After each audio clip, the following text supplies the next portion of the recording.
Hey guys, it's Andy here with your Tuesday devotion. This week we are looking at every day is one day nearer. So last week we looked at heaven is our home, and this week we are looking at how every day is one day nearer to when we experience our future glory of being adopted as God's children.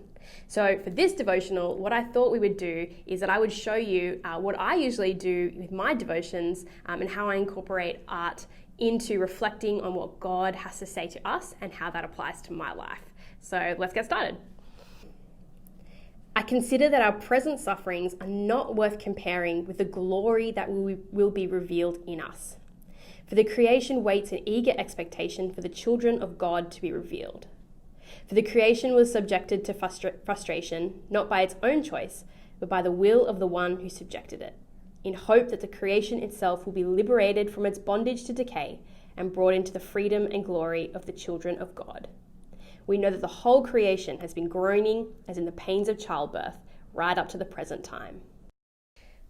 Paul begins in verse 18 by saying, I consider that our present sufferings are not worth comparing with the glory that will be revealed in us.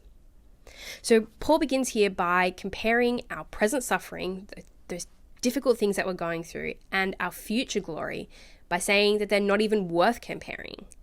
So when we look around at the things that we experience, the things that look terrible, coronavirus, the terrible things that are happening in the US, these things look like they're never going to change and that they're always going to be terrible.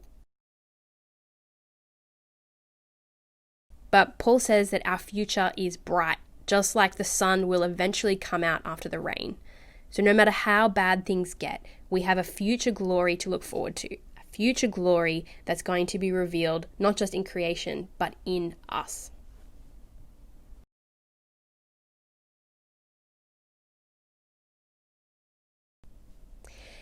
So Paul continues in verse 19, for the creation waits in eager expectation for the children of God to be revealed.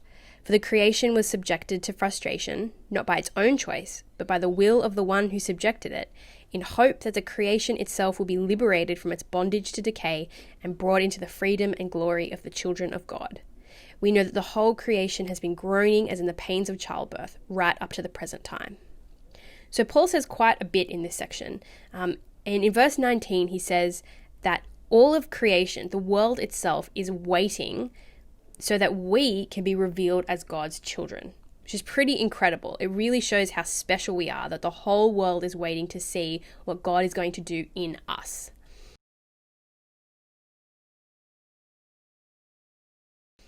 And it also says that right from the beginning, when Adam fell, creation was subject to frustration. So those things that go wrong in the world, those things are creation groaning in expectation for that time when everything will be made right, when we will be revealed as God's children, and when we will be liberated from the bondage that creation itself has been subject to.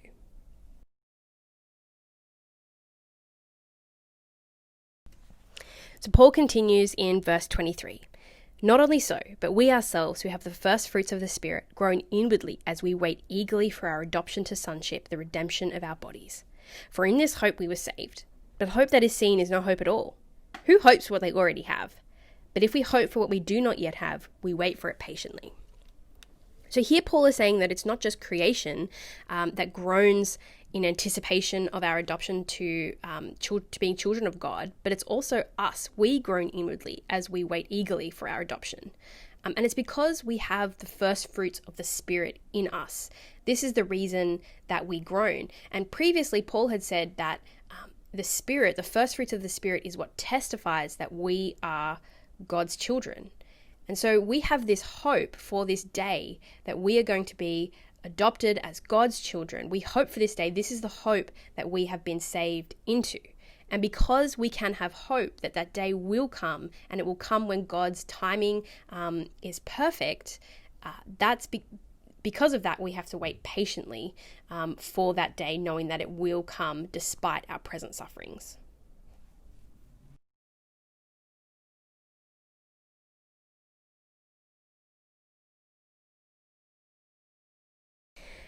And so finally in verse 26, Paul says, "In the same way, the Spirit helps us in our weakness. We do not know what we ought to pray for, but the Spirit himself intercedes for us through wordless groans. And he who searches our hearts knows the mind of the Spirit, because the Spirit intercedes for God's people in accordance with the will of God."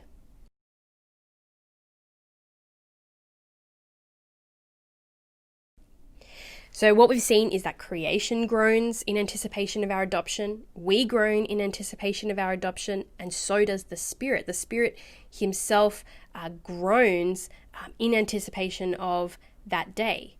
And it's not just like he groans like he's complaining. He actually groans in a way that helps us because he intercedes for us. He pleads our case before the Father by searching our hearts in groans that are too deep for words. And so even though we have to wait patiently, we do have the Spirit's help in our weakness. He is here for us. He's helping us. And so it's not like we're alone, even as we wait patiently and endure our present sufferings.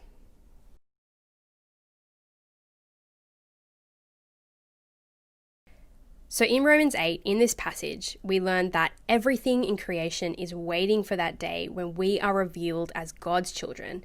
And it's true that every day is one day nearer. But until that day, we have to wait patiently in our suffering because we have hope. We are saved into hope and we have help. We have the Spirit who helps us in our weakness.